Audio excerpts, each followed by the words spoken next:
다 함께 일어나셔서 하나님 말씀 요한복음 17장 4절 우리 함께 한 구절인데요. 합독하겠습니다. 시작. 아버지께서 내게 하라고 주신 일을 내가 이루어 아버지를 이 세상에서 영화롭게 하였사오니. 아멘. 오늘 우리 정영근 목사님께서 선교사님께서 아버지께서 내게 하라고 주신 일이라는 말씀으로 전해 주실 텐데요. 우리 선교사님 등단하시죠. 특별히 이렇게 우리가 5월까지는 찬양대를 섰는데 이 지역 이 코로나 확산이 이게 꺾이지 않은 걸 보면서 6월부터는 솔로와 듀엣 그리고 이렇게 온라인 랜선 하모니로 드려야겠다라는 결단을 하게 되었습니다. 이 랜선 하모니는 이게 보통 연예인들이나 뭐 오케스트라 이런 유튜브에서 하는 거지만 우리 수인교회 우리 찬양대원들이 참 저력이 있는 것 같아요. 특별히 우리 지휘자님과 또 우리 대장님이 기획을 해 주셨고 또 우리 총무님께서 이렇게 많이 동원하는 데 애를 쓰신 것 같습니다. 또 우리 채린 자매가 영상 편집으로 수고해 줬고요. 무엇보다도 이 랜선 하모니는 목소리의 하모니가 아니라 저는 순종과 헌신의 하모니라고 생각합니다. 그래서 격주에 한 번씩은 우리 청년들 또 우리 중고등부 심지어 유초등부까지 또 우리 교사들과 다음 세대가 함께 이렇게 랜선 하모니로 우리가 이 코로나 시대에 8월 말까지 우리 솔로 듀엣 랜선 하모니로 하나님께 영광을 올려드릴 텐데 또 처음을 찬양대가 했으니까 우리 8월 마지막 주 마지막도 찬양대가 피날레를 장식하면 좋겠습니다. 그래서 저희가 6월, 7월, 8월은 찬양대 특성 없이 코로나 시대에 우리가 선제적으로 대처하면서 진행을 할 텐데 여러분들의 또 순종과 헌신이 필요합니다. 무엇보다도 수고해 주신 제가 좀 전에 언급했던 분들에게 우리 격려의 박수 하도록 하겠습니다. 네, 감사합니다. 오늘 선교 말씀 축제의 마지막 날 또 귀한 말씀을 전해 주실 분은 우리 정용구 선교사님이신데요.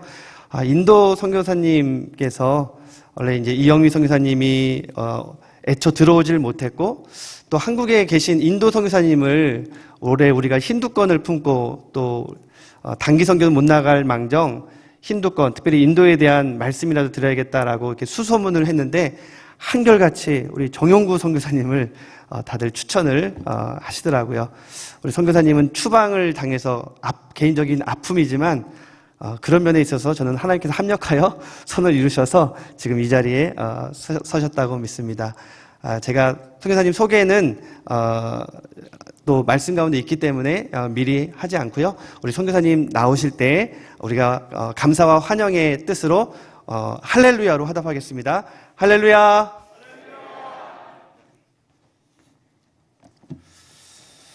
제가 대학교 때부터 여기 성북구에 살았어요. 나폴레옹 빵집 앞에 동고여상 뒷집에. 그다음에 제가 신학교는 여기서 이제 숭인동에 신설동역에서 신학교를 좀 다녔었고 또 총회에서 일할 때는 여기 100주년 기념관에서 일을 했습니다. 그러니까 이웃이죠, 이웃. 종로 이렇게 다 이렇게 있어서 여러분들을 지나가다 한번 뵀을 수도 있을 것 같고요. 이렇게 낯설지가 않고 교회가 따뜻하고 너무 좋습니다. 여러분도 좋으시죠? 네. 장로님들만 아멘 하신 것 같은데. 저희가 이제 만났던 집사님이 한 분 계셨는데, 서울대학교 자원공학과를 공부를 하셨어요. 졸업을 했는데, 사실 어머니가 가라고 그래서 자원공학과 간 거예요. 근데 졸업을 할 때 되니까, 여기가 자기 적성하고 안 맞는 것 같아요. 그래서 이제 다시 공부를 해서 경희대학교 치대를 이제 치과의사가 되려고 갔어요. 근데 뭐 여기 또 치과의사 선생님 뵈실지 모르겠지만, 이 또 젊은 마음에 또 선교하겠다고 하는 마음에 이제 치과를 갔는데 가서 보니까 또 치과는 좀 돈을 너무 잘 벌고 또 그런 쪽으로 이렇게 사람들이 많이 모이니까, 이 집사님이 그걸 그만두고 경희대학교 한의대에 다시 공부해갖고 들어가서 한의대를 졸업을 하고 지금 이제 한의사가 돼서 일을 하고 있습니다. 제가 집사님을 만나서 항상 이렇게 얘기하죠. 집사님은 뭐 그냥 맘만 먹으면 서울대도 다 들어가고 경희대도 다 들어가나 봐요. 이렇게 얘기를 했는데, 제가 그 집사님 보면서 생각한 건 뭐냐 하면은, 저는 목회자잖아요. 목회자니까 또 하나님의 부르심을 받아서 왔기 때문에, 저는 하고 싶은 대로 제가 하고 나아가면 하나님이 하고 싶은 일을 못 하시겠다라고 하는 깨달음을 일찍 깨달았어요. 그래서 제가 좀 안 하고, 또 사실 목회자도 자기 야망이 있잖아요. 뭐 큰 교회를 하고 뭐 하고 싶고, 그거를 안 하고 하나님이 하시는 일을 하는 게, 야, 내가 행복하고 즐겁게 살겠구나. 이거를 좀 빨리 깨달았습니다. 저는 이제 CCC에서 이제 대학교에서 이제 생활할 때, 김종건 목사님이 이제 수련회를 할 때 막 저렇게 막 모여서 하거든요. 근데 이제 막 끝에 가면 선교사로 갈 사람 일어나십시오! 그러는데 선택하고 일어나는 게 아니라 앞에도 일어나고 옆에도 일어나고 뒤에 다 일어나는데 나만 앉아있기가 너무 민망한 거였어요. 그래서 일어났죠. 일어났는데 일어나서 보니까 이게 선교사로 헌신했지만 어느 나라 가서 사역하는 것보다는 고생하는 선교사님들이 많겠다. 제가 90년도에 헌신했는데 당시에 선교사 파송했던 숫자가 2,500명이래요. 근데 10만 명 보내겠다고 얘기했는데, 아이고, 10만 명을 누가 밥을 먹이고 10만 명을 누가 후원하고 누가 이들을 돕냐. 이 괜히 대학교 2학년 어린 나이 때부터 괜히 걱정하고 고민했던 거예요. 그리고 이제 어쨌든 그러면서 이제 군대를 갔죠. 군대를 갔는데 이제 철책선에서 이제 군대 생활을 이제 하면서 이제 앞으로 난 뭐 해야 되지 생각을 했는데, 제가 이제 통신 전공을 해서 그때 막 삐삐 나오고 뭐 시티폰 나오고 막 이런 시대였었어요. 그래서 전공을 잘 타서 돈 많이 벌 수 있는 좋은 전공이 있었는데, 아니지, 내가 옛날에 선교사로 헌신했는데 그 선교사로 선교사님들을 도우려고 했는데 그럼 어떻게 도울까 이제 고민을 했는데, 한국 선교사들은 보니까 대부분 90%, 95%가 그 당시는 목사님 선교사들이 많았어요. 그래서 내가 선교사를 도우려면 선교사를 알아야 도울 거 아니에요. 그러면 선교사들이 많이 간 신학교를 내가 가봐야 되겠다. 그렇게 해서 저는 신학교를 간 거예요. 목회를 잘하려고 좋은 설교자가 되려고 갔기보다도 선교사님을 도우려고 그런 부르심으로 이제 신학교를 갔죠. 그리고 이제 공부하고 교육전도사, 전임전도사, 부교육자 이렇게 생활을 쭉 하고 큰 교회, 작은 교회, 상가교회도 있어보고 여러 가지 교회 생활을 했었습니다. 그런데 이제 단기 선교도 왔다 갔다 하면서 이제 보니까 선교사님들이 눈에 들어오기 시작을 하는 거예요. 그래서 선교사님들을 뵀는데, 이 교회에 오면은 교인들이 선교사님들을 아유 선교사님 반갑습니다 이렇게 맞아주는데, 제가 선교사들을 자세히 보니까 교인들이 선교사님들을 부담스러워하는 거예요. 만나면 밥 써야지, 또 힘든 얘기하면 후원해줘야지, 또 갈 때 좀 차비 좀 드려야 되지. 그러니까 반갑습니다 그러고 끝나는 거예요. 한 주 더 오면 아유 아직도 안 가셨어요 그러고 이런 식으로 그렇게 되는 걸 보면서 선교사들이 외롭구나. 그래서 안 되겠다. 저희 집사람한테 얘기해서 여보, 우리가 선교사님들 이야기를 좀 많이 들었으면 좋겠다고 우리 부부를 초청하고, 우리가 학생이 돼갖고 교수님들이니까 우리가 그분들에게 사는 얘기도 좀 물어보고 또 강사비로 이렇게 식사와 차를 대접합시다. 그리고 이제 선교사님들 부부를 만났어요. 만났는데 선교사님들이 처음에 멋있게 얘기해요. 제가 말입니다. 이렇게 이게 선교사는 말이 길어요. 그죠? 예, 선교사가 입을 열면 닫을 자가 없다고 얘기해요. 말이 굉장히 많아요. 얼마나 힘들었겠어요. 그 현장에서 힘들었던 얘기 막 하고 싶구만. 근데 그런 얘기를 서너 시간씩 들어주니까 부부 얘기, 또 후원 교회 얘기, 자녀 얘기 막 얘기 나오는 거예요. 저희 그냥 들어줬거든요. 그런데 선교사님들이 너무 고맙대요. 우리 얘기 들어줘갖고 너무 고맙다고 손 꽉 잡아주고 저희를 위해서 축복 기도를 막 해주시는 거예요. 근데 제가 그렇게 선교사님을 만난 게 거의 한 20년이 되다 보니까 별 나라 선교사님들 다 만났잖아요. 그러니까 MBC, KBS 특파원 부럽지 않습니다. 제가 더 많이 알고 있어요. 제가 많이 배웠습니다. 그리고 이제 선교사님들 위해서 또 공부도 하고 또 이제 선교학을 좀 공부해야 되겠다 싶어갖고 이제 석사과정도 공부를 했고 또 선교학으로 박사과정도 했는데 뭐 저는 또 전공이 또 특별했어요. 선교사를 어떻게 도울 것인가 이걸 갖고 공부를 했어요. 그리고 이제 공부를 마치고 제가 한 어느 정도 되니까 이제 동안교회 여기 이문동에 가까운 데 있죠. 이문동에 동안교회 이제 선교 목사로 이제 청년부 목사로 사역을 하는데 교인이 한 6천 명 정도 되니까 동네에선 거의 연예인급이에요. 연예인급. 왜냐하면 짜장면집 가도 단무지 하나씩 꼭 더 줘요. 예, 집사님들이 운영하시는 가게들이 많아가지고 다 알아봐요 길에서. 그래서 뭐 외대나 뭐 경희대 성경 공부 가고 또 이렇게 좀 폼 나잖아요. 이렇게.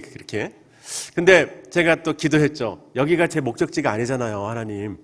제가 대학교 때 선교사를 알아보고 신학을 그래서 공부하고 이렇게 온 거지 제가 큰 교회 하려고 온 거 아니잖아요. 이렇게 하고 이제 그 상황 속에서 이제 담임 목사님께 찾아가서 목사님 저 선교사를 더 알아보기 위해서 제가 선교사로 나가야 되겠습니다. 라고 했어요.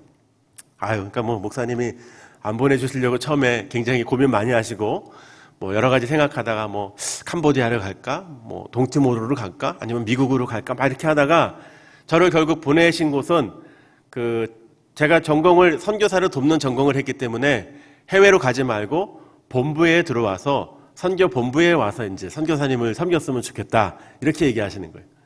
그래갖고 막 현수 막 쫙 걸고 정용구 선교사, 총회파송 선교사 뭐 파송 예배 드린다고 해갖고 막 교인들이 막 울고 막 이렇게 했어요. 근데 교인들이 선교사님 이제 되셨는데 어디로 가셔요? 물어보는데 예, 종로 5가로 갑니다. 이렇게. 예, 여기서 열정거장밖에 안 돼요. 종로 5가로 가요. 이렇게 얘기했어요. 그러니까 본부 선교사라는 개념이 되게 낯설었던 거예요, 사람들이. 근데 어쨌든 본부에 와서 유럽, 중동, 남아시아, 오세아니아 지구 4분의 1을 저희가 한 1,600명 정도 되는 선교사님이 있었는데 또 섬기게 되고 또 선교사 훈련 그때 뭐 단기 선교에 관한 책과 글을 쓰면서 전국으로 막 다니고 또 여러 일들을 많이 했었습니다. 너무 재밌었어요. 그런데 발코니 효과라고 하는 게 있더라고요. 뭐냐 하면은 선교지를 발코니에서 이렇게 내다보면 너무 낭만적이고 멋있는 것 같아요. 예? 여기 계신 분들도 내가 은퇴하면 선교지 가고 싶고 막 이런 마음이 있는데요. 이게 이제 발코니 효과예요. 그런데 발코니에 내려와서 그 나라에 살고 그 나라에 딱 머무는 순간 굉장히 어렵거든요. 그러니까 제가 본부의 선교사니까 선교사들에게 이런 마음이 잘 안 닿아 있는 거예요. 당신은 본부 선교사니까 여기서 에어컨 쐬고 겨울에 따뜻한 난방 떼면서 사역해봤지 우리의 고생을 알아? 그러면 그런 느낌이 있었어요. 그래서 안 되겠다. 총회도 사실 들어가기 어려운 곳이에요. 근데 어쨌든 그곳에서도 좀 여유 있게 있을 수 있었는데 한 번 더 결단을 하죠. 내려놓고 한 발자국 더 선교지를 가겠습니다. 이렇게 결단을 하고 그리고 이제 여러 나라를 놓고 기도했는데 신방을 여러 나라 다녔거든요.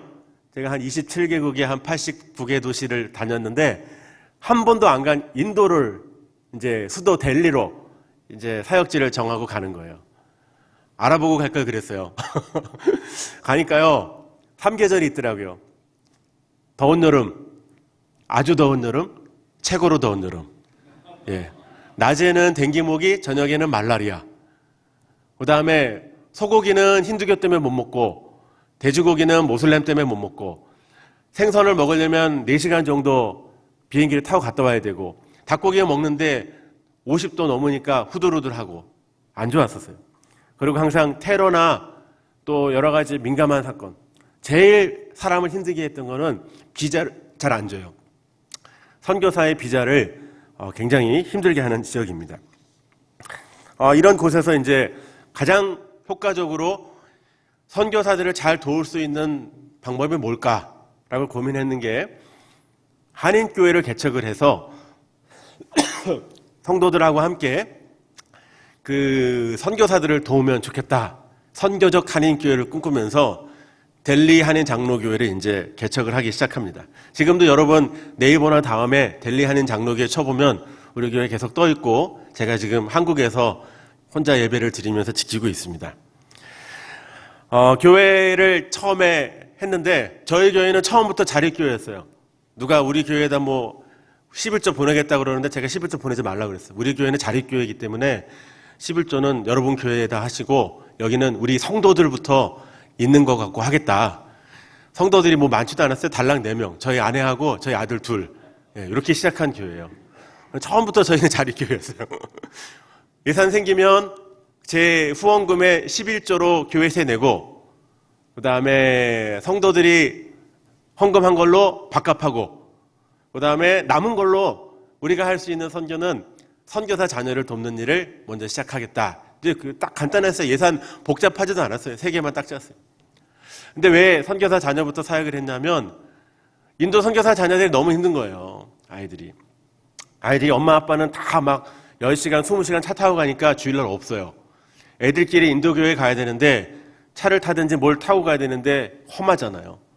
애들이 말이 잘 안 되잖아요. 그러니까 쉽지 않아요. 영어도 쓰고 힌디어도 쓰는데 애들이 또 외국인들 선교사 자녀가 가면요. 현지인들이 불러요. 야, 니네 아버지한테 우리 교회 좀 지어달라고 얘기 좀 해봐. 막 이런 식으로 얘기하고 야, 너 한국애니까 뭐 이렇게 자꾸 놀리고 막 그러니까 애들이 잘 못 갔어요. 그래서 애들이 찾은 게 이제 한인교회를 오죠. 한인교회 와서 이제 말도 편하고 좋은데 여기에 또 속상한 일이 있어요. 인도의 한인교회는 다 주재원들 자녀들 중심이에요. LG, 현대, 삼성. 그러다 보니까 아이들이 좀 잘 살아요. 학교가 2가지 학교로 나눠요. 아메리카 스쿨인 것과 아메리카 스쿨 아닌 학교. 아메리카 스쿨 1년 학비가 4,500만 원이에요. 선교사 자녀들 1년 학비가 거의 뭐 30만 원 이렇게 40만 원. 저희도 그 막내가 다니는 학교는 한 달에 3만 원 내고 다녔어요. 예, 아주 굉장합니다. 3,500명 중에 외국인 1명이었어요. 예, 그 아주 힘든 생활. 그런 아이들이 눌리죠. 저희 아이가 이제 4학년 때 막내가 이제 도착을 했는데 가자마자 영어. 알파벳으로 자기 이름도 잘 못 썼던 애인데 수업 시간이 영어고 2교시가 힌디어예요. 얼마나 힘들었겠어요. 근데 얘가 3개월 만에 이 학교에서 연극의 주인공을 따옵니다. 깜짝 놀랐어요. 야, 어떻게 된 거냐 그랬더니 아니야 아빠 대사가 없어. 이렇게 뒤에 이렇게 손 들고 서 있으면 된대. 인도 신이야 신. 여러분 선교사 아들을 인도 신으로 만들어 놔갖고 귀신으로 만들어 놓으면 영적으로 애가 건강해요 안 건강해요? 눌리죠. 힘들죠. 아주 힘들었어요. 그래서 우리는 교회 개척교회라 예산도 없는데 이 선교사들 친구나 대주자. 선교사 자녀들 같이 놀아주기라도 하자. 그래가지고 저희가 갔을 때 선교사 모임이 한 5년 정도 중지됐어요. 누가 할 사람이 없어서 하다가 멈춰가지고. 우리가 간식 주고 뭐 하면서 애들하고 놀기 시작을 했죠. 그래서 아이들한테 그 선교사 캠프도 시작을 하고 뭐 태권도 캠프도 하고 애들 막 수련회 때 모임도 하고 뭐 한국에서 오는 단기 팀들은 무조건 10분의 1은 단기 선교를 선교사 자녀를 위해서 써야 된다. 그래가지고 아이들 막 게임도 하고 또 하다 보니까 중고생 아이들은 그 컴퓨터 잘 못하잖아요. 단기 선교원 형 누나들이 가르쳐주고 애들이 대학 가려면 수학을 잘해야 돼요. 그런데 수학이 잘 안 돼갖고 한국에서 수학의 달인이 오셔가지고 일주일 동안 1년치를 떼어주는 프로그램이 있어요. 그래갖고 애들이 그걸 했는데 애들 성적이 많이 올랐어요. 뭐 그런 것도 하고 부모들을 위해 진학 세미나도 하고 뭐 여러 가지 일들을 많이 했고 막 나중에는 막 수련회도 했는데 나중에 수련회는 막 1년에 한 번 하는데 인원이 막 200명까지 막 한인 자녀들까지 하면서 굉장히 커졌었어요. 이렇게 한인교회를 하면서 선교사 자녀들을 섬겨주니까 선교사님들이 마음을 열고 자기 얘기를 하기 시작을 했습니다. 처음에는 야 장로교에서 왔어 막 교회 한 2, 3억 갖고 왔나 보다 막 이렇게 막 얘기하시더니 와서 보니까 하나도 없고 개척교회고 정말 썰렁하니까 이 성도들이 선교사님들이 아 얘는 우리하고 이렇게 막 이렇게 할 사람이 아니다. 우리 또 자녀들 도와주니까 우리가 괜찮은 선교사가 왔다. 이렇게 생각을 했던 것 같아요. 가장 그렇게 해서 선교사님들하고 마음을 열고 얘기를 하기 시작했는데 얘기를 하는데 선교사님들이 인도 선교사님들이 너무 좀 제가 기대한 거하고 달랐어요. 제가 기대하는 인도 선교사님들이 아니었어요. 그냥 저기 한 20시간, 10시간 가갖고 겨우 이렇게 좀 설교도 하는 것도 아니고 현지인 하는 거 옆에서 들어주고 오고 월급처럼만 뭐 15만 원, 20만 원 주고 이렇게 오고 그리고 또 뭐 자꾸 뭐 우리 교회도 이렇게 와갖고 자꾸 우리 교인들 만나갖고 나보다 더 많이 만나고, 제가 처음에 막 시험이 들었어요. 야, 내가 선교사들 섬기려고 내가 이렇게 찾아가고 이렇게 앞서까지 갔는데 선교사님들이 왜 이러지? 사역도 건물도 하나 제대로 없고 집회도 제대로 못하고, 막 제가 막 궁시렁궁시렁 하고 있었는데 어느 날 하나님께서 제 안에 또 믿음의 마음을 주셨어요. 야, 교회 커가지고 시스템 좋은 데서 꽉 찬 성도들에게 말씀 전하고 예배 드리는 거 네가 볼 땐 보기 좋지만 여호와 하나님, 내가 볼 때는 예배도 없고 하나도 몰랐던 그 인도의 골짜기 오지에 20시간 30시간 차 타고 가갖고, 야, 너도 목사인데 목사면 얼마나 설교하고 싶냐. 근데 인도에 초등학교도 안 나온 애들을 그 사람 1년 가르쳐갖고 그 사람들한테 그 사람들이랑 설교 듣고 오는 선교사, 네가 볼 때는 루저 같고 좀 떨어지는 것 같지만 내가 볼 땐 그 선교사들이 너무 귀하다. 여기는 아멘은 안 하네요. 예. 여기 선교사님 마음이 이런 거예요. 하나님 마음은 정말 예배가 없는 곳곳에 골짜기에 들어가서 예배 드려주는 그 자체가 너무 귀하다는 거예요. 그래서 제가 이제 다시 마음을 바로 잡고 인도 선교사님들을 다시 잘 섬기기 시작을 했죠. 그러니까 이제 선교사님들이 이제 더 속 얘기가 깊어지는 거예요. 어느 여성 선교사님이 이제 임신 8개월 차에 유산했다는 얘기를 들었어요. 너무 가슴이 아팠어요. 근데 이 먹기도 힘들잖아요. 음식 문화가 달라서. 근데 선교사님 남편이 연락이 왔는데 아내가 또 우울증까지 겹쳤다는 거예요. 그러니까 얼마나 힘들었겠어요. 그 입덧이 심한데 인도에서 더운데 막 잘 먹지도 못하다가 유산을 하고 인도 병원에서 겪으니까 얼마나 힘들었겠어요. 저희 교회 집사님들한테 얘기했어요. 우리 동네는 그래도 한인 가게도 있고 한국 식당도 있으니까 우리 선교사님 부부 좀 회복되면 우리 교회에다 모셔가지고 우리 식사도 좀 잘 대접하고 잘 섬깁시다. 이렇게 이제 교회 재직계 당에 그런 거 복잡한 거 하나도 없어요. 제가 그냥 부탁하면 교회 집사님들이 목사님 하시는 대로 해야죠. 그렇게 하기로 했어요. 와갖고 선교사님 사모님이 친정집 같이 누가 이렇게 잘 대해주니까 너무 좋아하는. 그러다가 이제 세미나 있고 그러면 우리 교회 와서 은혜 받고 회복이 되셔갖고 이제 씩씩하게 잘 지내고 계세요. 그리고 어떤 선교사님은 이제 인도 온 지 한 6년 차가 됐는데 아이들을 이제 공부를 시켜야 되는데 인도가 고등학교 때부터 어려워요. 중학교 때까지는 괜찮다가 고등학교 때면 어마어마하게 어려워요. 그래서 결국 학교를 인도에서 못 가고 한국을 오게 됐는데 이 엄마 아빠가 선교지를 지켜야 되잖아요. 그러니까 이 아이들만 이제 저쪽 지방에 이제 학교에 보내야 되는데 기숙사비까지 하면 너무 비싸니까 선교사라고 할인은 받고 갔지만, 그래서 이제 방을 하나 얻어가지고 애들만 보낸 거예요. 여러분, 고등학교 1학년, 2학년 애들이 뭘 할 수 있겠습니까? 걔네들이 빈 방에 들어가고 살림도 다 사야 되고 뭐 밥 해 먹는 거 뭐 다 해야 되는데 애들이 남자애 하나, 여자애 한 명이. 엄마 아빠 마음이 얼마나 힘들겠어요. 또 애들은 또 철이 없잖아요. 또 집에 전화했어요. 엄마, 빨리 보내주세요. 이거 뭐 있어야지. 여기 살림도 있어야 되고 제 입던 거 쓰던 거 학용품 빨리 보내줘야지. 인도에서 보내줘야지. 다음 주 계약인데 어떻게 하면 좋겠어요. 이렇게 전화가 온 거예요. 그래서 일단 부모님들이 짐을 쌌네요. 쌌는데 이게 20박스가 나온 거예요.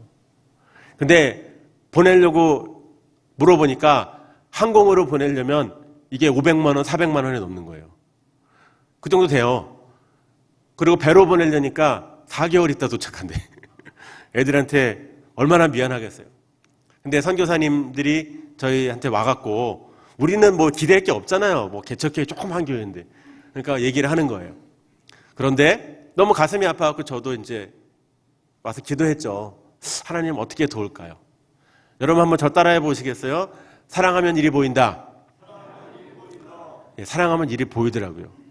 우리 교회에 그때 마침 단기 선교팀이 20명이 왔는데 저 준다고 뭐 바리바리 사갖고 왔는데 줬으니까 갈 땐 어떻게 돼요? 빈 가방이잖아. 그러니까 한 박스씩 들고 갈 수가 있는 여유가 생기는 거예요. 한 박스씩 들고 가서 인천공항에서 택배 좀 보내주세요. 깨끗하게 해결이 됐어요. 할렐루야? 너무 선교사님이 기대도 안 했는데 너무 감사해 하는 거예요.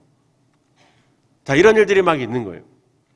또 어떤 선교사님들 이렇게 많이 보면은 남자 선교사님들은 나오면 말할 기회도 줘요. 근데 여자 선교사님들은 말할 기회가 별로 없어요. 그리고 또 인도는 보안 지역이라 어디 뭐 얼굴 내놓고 화면 내고 그런 게 안 돼. 그러니까 선교사 사모님들이 굉장히 막 힘들어 하시는 것 같아요. 날씨가 덥잖아요. 그러니까 갱년기 빨리 와요. 예, 갱년기 빨리 와요. 노화가 빨리 와요, 진짜. 이 말에 끄떡이던 분들이 그 갱년기 아픔을 아시는 거죠? 예, 근데 인도가 덥잖아요. 근데 밥을 하면은 온도가 1도, 2도 또 올라가요. 반찬, 선교사, 여자들이 제일 고생하는 것 중에 하나가 자녀들이 한참 먹어야 되는 왕성한 식욕을 가져야 되는 중고등학교 아이들인데 한올 반찬이 별로 없는 거예요. 그러니까 여자로서 그게 스트레스 받나 보더라고요.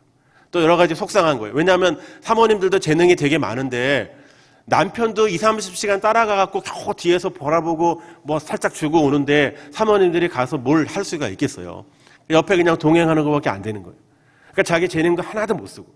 그러니까 사모님들이 속상한 거예요. 안 되겠다. 그래서 우리 교회 집사님들하고 우리 북인도 최초로 여성 선교사 수련회를 한번 하자. 남자 오면 안 돼. 애들도 오면 안 돼. 남자들한테 다 공문 보내갖고 애 좀 봐주시라고. 2박 3일만 우리 교회에서 좋은 숙소에서 아주 한국 음식으로 선교사 사모님들끼리 얘기할 수 있는 시간 주겠다. 이렇게 얘기를 드렸어요. 근데 사모님들은 막 신이 났어요. 막 우리 동네 한인 미장원도 가게 했고 또 한의사한테도 가게 했고 또 우리 동네 일본인이 하는 목욕탕이 있었거든요. 여기도 가게 했어요. 그냥 사모님들 좋아하고. 우리 또 교회 집사님들은 목사님 여전도에서 이번에 식사를 어떻게 준비할까요? 그랬는데 이게 참 목사가 눈치는 되게 없는 게 가끔 은혜가 돼요. 제가 뭐라고 그랬냐면 나 식사 메뉴는 뭐 한국 음식 재료 구하기 어려우시니까 많은 거 하지 마시고 그냥 선교사님 사모님들이 친정 어머니의 손맛이 느껴지는 것만 준비해 주세요. 이렇게 얘기했어요. 기가 막히게 얘기한 것 같아요. 단팥죽, 식혜, 잡채 막 한국 재료 다 들어간 나물 같은 거 이런 걸 어디서 구하겠어요. 근데 어쨌든 우리 교회 성도들이 다 구해가지고 막 아주 한국식으로 아주 그냥 정성껏 준비를 해드렸어요. 선교사 사모님들이 저도 그 장소에 있으면서 그렇게 힘든 줄 몰랐어요. 선교사 사모님들이 속 얘기하는데 정말 자기들끼리 말하는데 치유가 막 되는 거예요.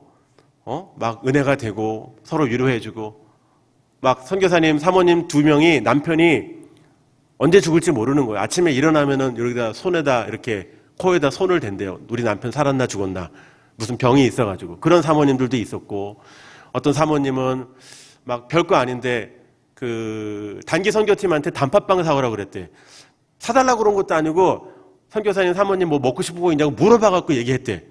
그래서 그 팀이 오면 단팥빵 먹으려고 준비했는데 이 인간들이 오다가 배고파서 다 먹었다는 거예요. 근데 사모님이 너무 시험 들었대. 뭐 그런 얘기도 막 하시고 또 크리스마스 때 커피 믹스 되게 좋아하거든요. 맥스웰 안 돼요. 맥심 해야 돼요. 맥스웰 안 먹어요. 맥심이 되게 많이 온 거야. 그래갖고 너무 좋아가지고 선교사 사모님이 막 좋아했는데 옆에 집에서 연락이 왔어요. 자기야, 우리 집에 택배가 글로 간 것 같네? 그래갖고 이제 사모님이 갖다 주러 가는데 그렇잖아. 그렇죠? 그래서 한 문구멍 이렇게 몰래 주머니에 뺐어요. 뺐는데 딸이 본 거야. 딸이 보고 엄마한테 이렇게 얘기한 거야. 엄마는 선교사가 왜 그래? 여러분 지금 웃죠? 제가 지금 웃으면서 얘기하니까 웃어 보이죠? 사모님들은 이 얘기 듣고 2시간을 울었어요. 나도 그랬다고. 근데 그런 대회를 하면서 사모님들이 위로를 받고 또 힘이 되는 그 일들이 되면서 정말 좀 이렇게 여러 일들을 많이 했어요. 시간이 없어서 많이는 얘기 못하지만 이렇게 재밌게 선교사님들을 돕고 즐겁게 하고 사역을 했는데 2017년부터 이제 인도에서 선교사 추방이 구체화되기 시작을 합니다. 그래서 선교사들을 많이 쫓아내죠. 정말 쟁쟁한 선교사들을 많이 쫓아내는 거예요.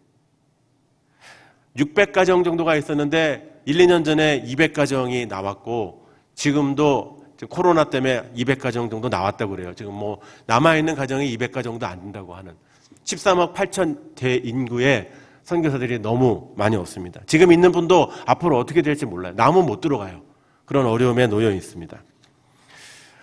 늘 선교사님들이 오면은 추방당했다, 비자 거부당했다 얘기가 늘 오고, 제가 공항 가서, 왜냐하면 이제 한국에서 들어왔는데 아예 들어가지를 못하게 하지. 한국에서는 들어오게 해놓고 인도에 딱 들어오면 거기서 당신은 못 들어옵니다 하고 돌려보내는 거예요.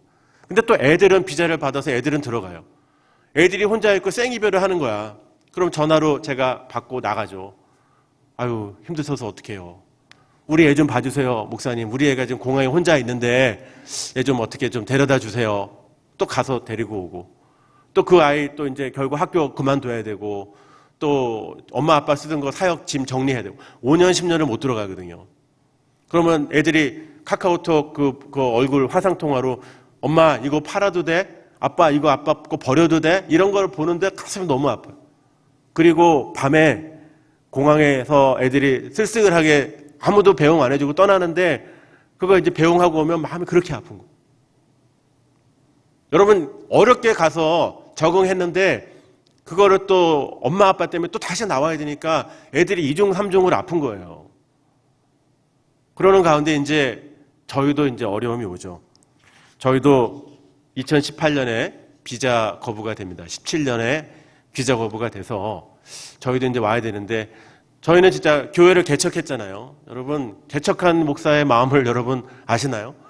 이 살림 하나하나가 얼마나 귀하고 귀한지 몰라요. 저희는 진짜 교인들하고 식판 사러 갈 때 너무 기뻤어요. 야, 우리가 드디어 인도 사람들이 주는 식판이 아니라 우리 한국 사람들이 먹는 식판으로, 이 포크에서 젓가락으로 바꾸는데 4년 걸렸어요. 4년. 예, 젓가락이 없어갖고.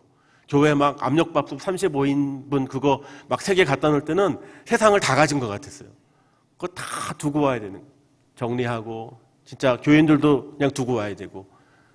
그리고 이제 한국으로 왔는데, 와서 너무 속상한 거예요. 책도 막 한 4,000권 이렇게 버려야 되고. 너무 속상했죠. 하나님, 선교하는 교회 안 망한다고 그랬는데 안 망하긴 우리 교회 망해갖고 지금 다 문 닫게 생겼고, 저도 가지도 못하고 어떨지도 모르고, 한국 와도 할 일도 없고, 이게 뭐예요? 하나님 너무 속상해요. 이렇게 기도했는데 하나님이 제 안에 조용히 주의 음성을 들려주시기를, 너 인도 왜 갔어? 아, 그거야 인도 선교사들이 제일 힘들다고 그러니까 그 가서 한인들하고 교회 세워서 도와주려고 갔죠. 그러면 지금 제일 힘든 인도 선교사들은 어디 있어? 이렇게 물으시는 거예요. 보니까 인도에도 있지만 한국에 오신 선교사님들도 너무 힘든 거예요. 사람은 일을 하면 행복한데 일도 못하는 거잖아요. 안식간 막 2개월, 1개월씩 막 이리저리 옮겨 다니죠. 애들 전학증명서에 주택에 대한 그게 있어야지 애들 학교를 보내서 연결하는데 그것도 잘 안 되는 거예요. 제일 힘든 거는 제가 겪어보니까 주일날 갈 교회가 없어요. 한 주, 2주는 친구 교회 가고 아는 사람 교회 가는데 3주째 계속 하니까 부담스러워하는 거예요. 그래서 제가 다른 교단 교회로, 우리 교단에서 소문이 나 있으니까 다른 교단 교회 가서 몰래 이렇게 저희 아내하고 예배 드렸어요. 힘드니까 어떻게 해요? 수요일도 가고 새벽 예배도 가고 심야 기도회도 갔는데, 열심히 갔는데 교회 여전도사님이 부르는 거예요. 예. 낯선 사람이 늘 예배 드리니까 여전도사님 하는 얘기가, 혹시 신천지에서 오셨나요? 이렇게 물어보셔요. 예, 저 목사인데. 예. 얼마나 가슴이 아픈지 아십니까?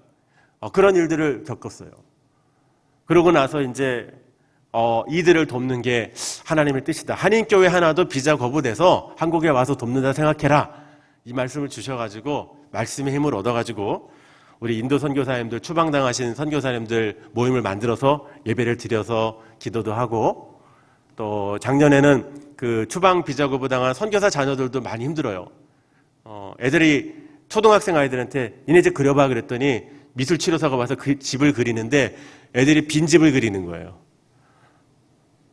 짐 정리하는 거, 한국에 와서 또 새로 갔는데 다 빈집이잖아요.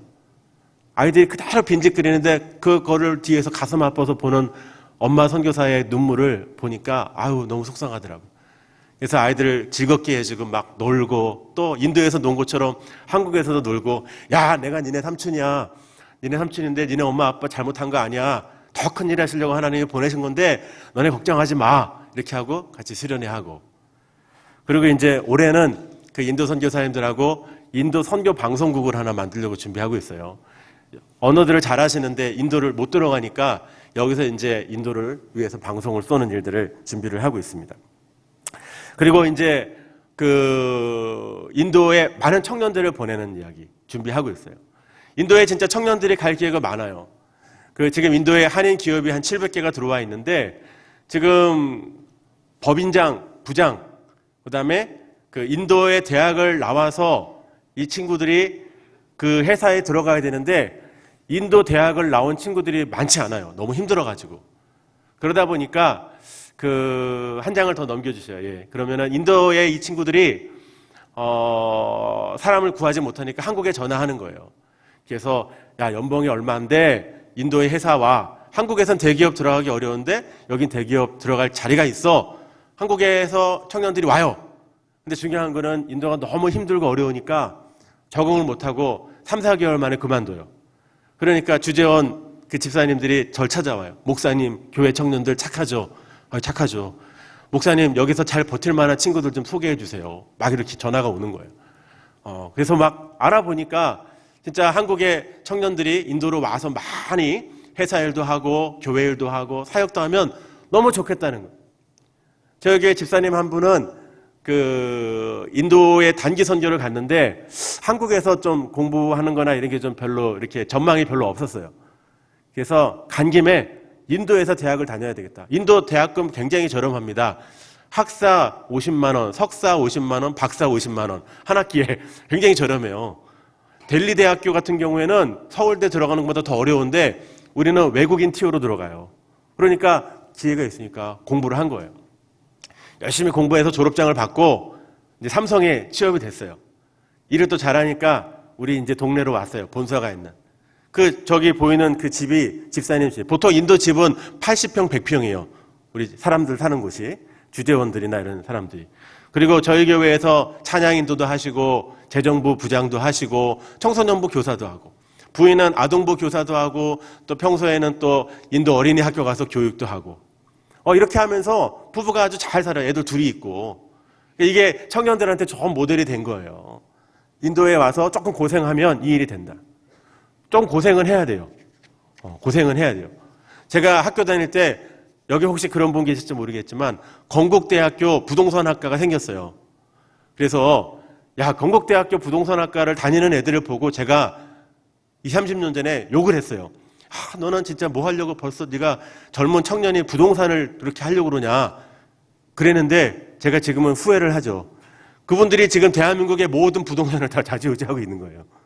그런 것처럼 지금 인도에 먼저 와서 먼저 사역을 하는 사람들이 기회가 많아져요.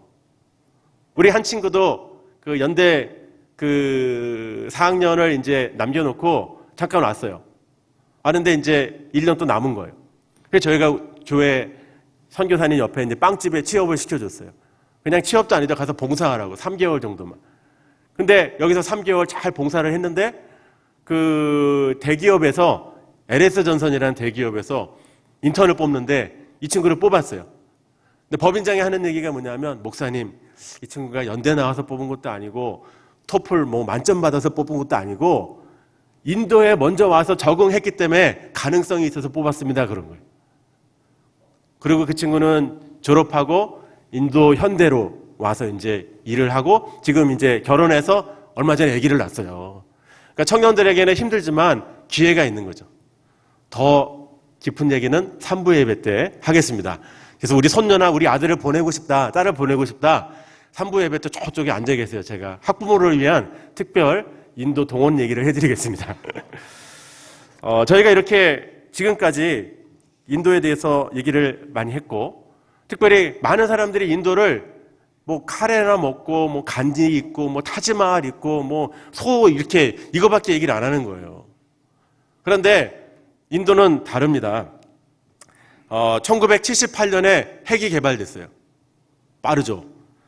63년에 우주 로켓을 발사합니다. 2009년에 달 탐사선 들어가요. 2014년에 그 화성에 들어가요. 화성은 아시아권에서는 일본도 못 들어갔어요. 화성 탐사선 만들었을 때 미국이 흥분했어요. 나사 예산의 10분의 1로 만들었어요. 우리는 2009년에 나로 해갖고 막 이렇게 박수 쳤는데 인도는 그걸 20, 30년 전에 다 끝낸 거예요. 그리고 인도에 지금 그 많은 사람들이 국제적 리더로 잘 성장하고 있습니다. 한국 학생이 미국에 유학 가서 비자 받는 게, 취업 비자 받는 게 4,800명밖에 안 된다는. 근데 중국 사람들은 15만 명이 받는데요.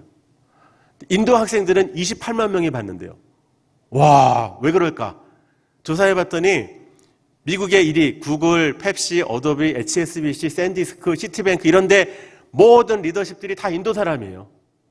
인도 사람이에요. 세계가 지금 인도를 향해서 계속 이야기를 하고 있는 거죠. 노벨상도 인도는 벌써 6명이 나왔습니다. 지금 인도가 갖고 있는 저력이나 잠재력에 이 부분을 우리가 잘 봐야 됩니다. 과거의 인도를 얘기하지 말고 미래의 인도를 보고 인도를 우리가 경험을 하면서 준비를 해야 되는 중요한 시기라는 거죠.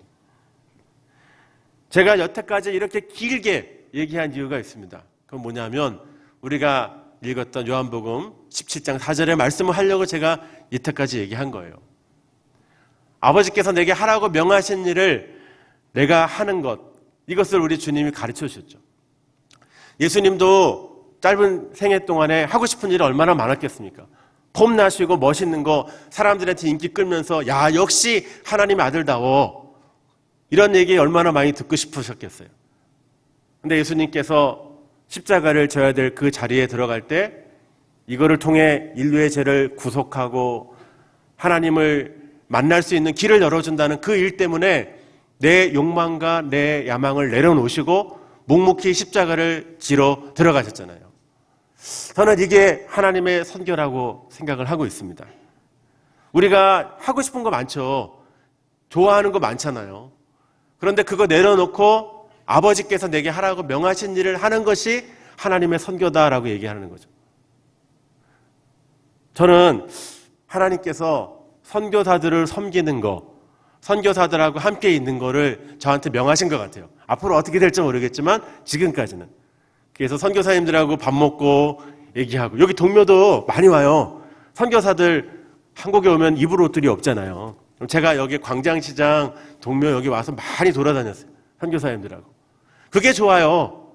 선교사들이 뭐 어렵다고 그러면 가서 도와주고 하면은 저에게 너무 기쁜 거예요.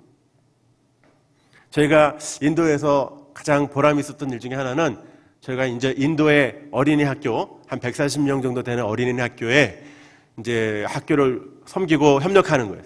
근데 여기 여성 선교사 2명이 일하세요. 60대 되신 여성 선교사님, 또 40대 중반 되신 여성 선교사님. 근데 너무 열악해요. 모기가 많아서 댕기 모기에 한 2-3번 물리고 면역력이 떨어졌을 때 나이 드신 분은 난소암이 오고 나이가 좀 적으신 여성 선교사님은 유방암이 왔어요. 그래서 암 치료를 위해서 학교를 맡기고 또 이제 갔죠. 그럼 또 병원 가서 신방하고 또 교인들 좀 모아갖고 또 드리고 힘내시라고 해갖고 막 해서 1년 동안 치료받고 이제 한국에서 인도로 오셨어요. 오셨는데 여자 선교사님 젊은 분이 3개월 만에 또 재발이 된 거예요. 그러니까 너무 좌절이 된 거예요. 근데 또 가서 치료 받으려니까 항암 치료가 너무 힘들잖아요. 그냥 안 받고 이번엔 하나님께 맡기겠다고. 그리고 치료를 2년씩 받으면 후원이 다 중단된다고. 갈 수 없다고. 그리고 이제 사역을 막 인도에서 하시는데 한 1년 정도 지나면서 이제 저를 불렀어요. 저희 아내하고 예배 드려달라고. 갔더니 몸이 그냥 꽉 빠져갖고 38kg가 되신 거예요. 기력이 하나도 없어요. 보니까 저보고 장례 예배 드려달라고 부른 거나 마찬가지. 저희 아내하고 집에 와서 상의했어요. 선교사님을 한국으로 보내드리는 게 좋을 것 같다고. 근데 선교사님 지금 항공권 문제나 여러 가지 뭐 부담이 되니까 안 가시는 것 같은데 우리가 도울 수 있을 만큼 해보자.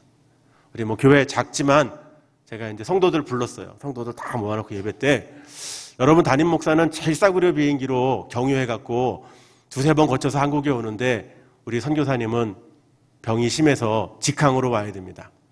그리고 누워서 오셔야 되기 때문에 비즈니스로 오셔야 됩니다. 우리 한국행 직항 비즈니스석 우리 선교사님을 위해서 헌금하고 기도합시다. 그랬어요. 교인들이 참 순종을 잘해줬어요. 딱 헌금이 거쳤는데 그만큼의 돈이 딱 거쳤어요. 그래서 티켓은 바로 샀어요. 그래서 이제 가려고 그랬더니 항공사 측에서 이 암 환자 태워갖고 중간에 비행기 멈추면 난리 난다고 안 태워준다는 거예요. 그래갖고 인도 의사 만나갖고 막 주사 더 맞고 뭐 이렇게 영양제 맞고 해갖고 몸을 잘 만들어가지고 이제 그거 하는데 5일 걸렸어요. 그래갖고 겨우겨우 이제 비행기 타고 한국에 가셨어요. 선교사님이 이제 한국에서 한 달 있다가 돌아가셨는데 선교사님이 그 전에 이제 연락이 왔어요. 측근을 통해서. 이 싱글 선교사님인데 되게 외로우셨는데 이게 외로움이 너무 싫으니까 그동안에 많이 힘들었는데 한국에 있는 그 한 달 동안에 수많은 사람들이 와서 축복해주고 기도해주고 섬겨줬는데 자기 인생에 이렇게 행복한 적이 없었다는 거예요. 그 연락이 오기를 목사님과 목사님 교회에 너무 감사해요. 제가 일생의 가장 큰 행복을 이 마지막 한 달 동안 경험했어요. 그리고 장례 끝나고 가족들이 연락이 왔어요. 목사님과 목사님 교회가 우리 가족도 못한 일을 해줬습니다. 너무 감사합니다. 저는 사실은 뭐 인도에서 했다고 교인이 뭐 많거나 뭐 건물이 남거나 그런 거 없어요. 근데 저희가 있는 기간에 이 선교사님들 가정, 이 선교사님 곁에 서 주었던 것 그 자체가 저에게 너무 감사했어요. 저에게 너무 축복이었고. 여러분, 이 승인교회는 큰 교회입니다. 저희 교회에 비하면 엄청난 교회고 교인도 엄청 많아요. 할 수 있는 일들이 너무나 많이 있습니다. 승인교회가 아버지께로부터 부르심을 받아 할 수 있는 일이 무엇인지 여러분 기도하셔야 돼요. 아버지께서 내가 하라고 하신 일, 아버지께서 승인교회를 통해 하라고 하신 일을 여러분이 찾고 여러분들이 그걸 발견하고 여러분들이 그걸 잘해야 돼요. 여러분들이 막 휘황찬란하게 선교 프로젝트 세워서 뭐 학계나 교계에 발표하고 그런 것도 중요하겠지만 여러분이 좋아서 여러분 교회 이름 내는 사역하는 거 말고 힘들고 어렵고 울고 고생하는 선교사들 곁에 서주는 것. 저는 이 코로나 시대에 목사님은 연락이 왔어요. 선교 예배를 드리겠다는 거예요. 지금 다들 선교 헌금 끊겠다고 난리인데 없어갖고 지금 교회 운영도 못하겠다고 얘기하고 어디 교단에서도 뭐 큰 행사하면은 선교 얘기가 1도 안 나와요. 그런데 여러분 교회는 그 선교사들에게 희망을 주었습니다. 선교사들에게 위로를 주었어요. 선교사들이 아직도 한국에 있는 교회 가운데 선교를 제대로 해보려고 이렇게 애쓰는 교회가 있구나. 이거를 여러분 보여주었습니다. 여러분 그것이 우리에게 얼마나 힘이 되는지 모릅니다. 저는 이제 한국 선교에 저도 사실은 지금은 개인적으로는 인도 돌아가고 싶어요. 인도 돌아가서 사귀었던 사람들, 만나는 사람들 다 도와주고 싶어요. 그런데 이 말씀이 부딪히잖아요. 왜? 아버지께서 내게 하라고 명하신 일이 지금은 한국에 어려움을 당하고 추방당하고 비자거부 당하고 코로나 때문에 어려워진 선교사들을 본부에서 이들과 함께 다음 선교, 선교의 R&D, 미래 선교를 준비해야 된다고 하는 일을 저에게 맡기셨기 때문에 제가 그 일을 해야 되는 거예요. 제가 이거 싫어요. 저 좋아하는 일 인도 갈래요 하면은 아버지 일을 못하게 됩니다. 여러분 승인교회가 이 일을 발견해서 저도 이제 여러분을 보고 여러분도 저를 보세요. 그래서 같이 앞으로 5년, 10년 뒤에 우리가 같이 아버지께서 내게 맡기신 일을 어떻게 행하는지를 보면서 하나님 나라의 역사를 보는 저와 여러분 되시기를 주님의 이름으로 축원합니다. 이렇게 얘기했지만 몇 분의 눈에는 저 선교사 진짜 뭐 말만 저렇게 하지 뭘 했나 이렇게 하시는 분이 있을 것 같아갖고 영상을 좀 제가 지난 시간 사역했던 영상을 준비해 왔습니다. 여러분 보시고 또 함께 기도해 주시면 좋겠습니다. 영상을 보겠습니다. 정용구 선교사입니다. 인도 선교사로서 한국에서의 본부 선교사로서 한국세계선교협의회에서의 선교사역을 여러분에게 소개드리려고 합니다.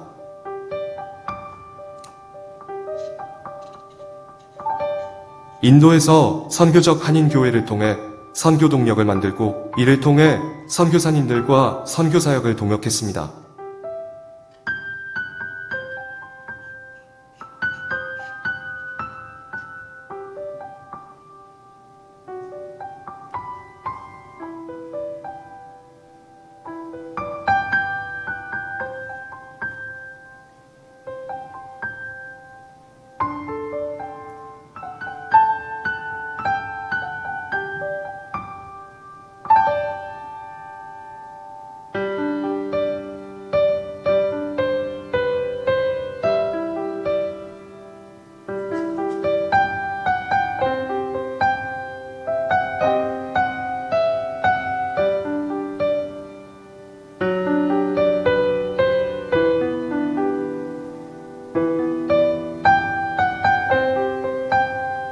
저희는 작은 교회지만 교회 창립부터 인도 선교사 자녀를 돕는 일을 시작했습니다. 50도의 인도 더위에 문화가 너무 다른 인도에 온 선교사 자녀들을 위해 친구가 되고 그들을 위한 프로그램과 사역을 꾸준하게 진행해 왔습니다.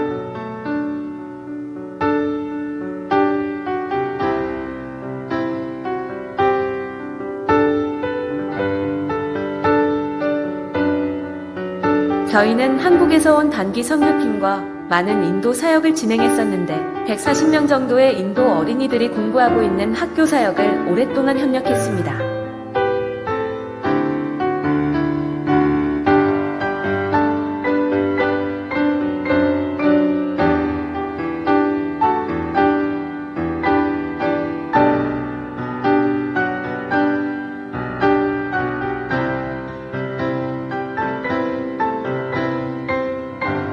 한인교회들의 연합과 북인도 선교사협의회와 함께 많은 선교사역팀들과 연합하여 공동으로 귀한 사역들을 많이 진행하게 되었습니다.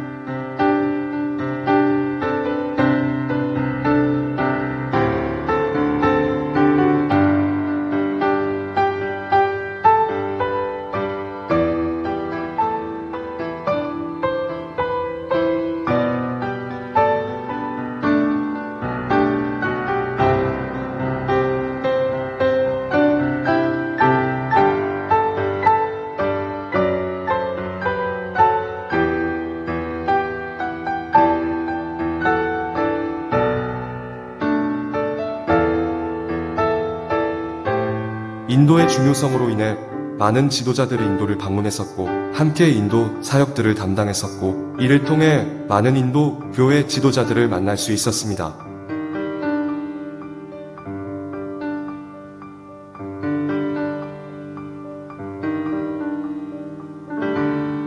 그런 가운데 인도 정부의 대규모 인도 선교사 추방 및 비자 거부 사태가 2017년에 시작이 되었고 저희도 2017년 아쉬움을 남겨놓고 잠시 인도를 떠나게 됩니다.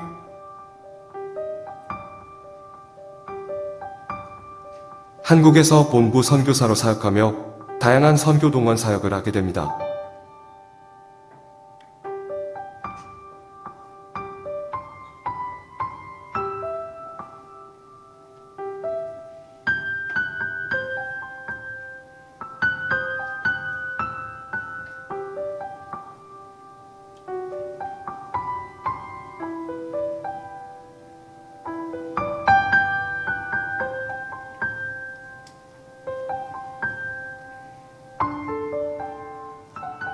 한국에서 대규모 추방 및 비자 거부를 당한 인도 선교사와 자녀들을 섬기고 한국에 있는 인도인들을 네트워크하며 한국의 인도 선교를 제대로 알리기 위한 강의와 글쓰기와 방송국 설립을 진행 중입니다.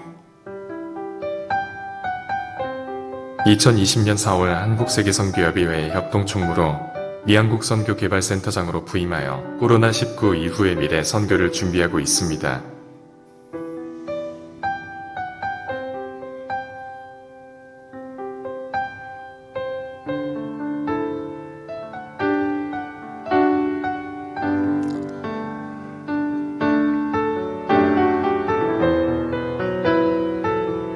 위기의 시대 더욱 하나님의 뜻을 잘 구하여 하나님의 선교를 잘 감당할 수 있도록 여러분들의 기도와 후원이 필요합니다.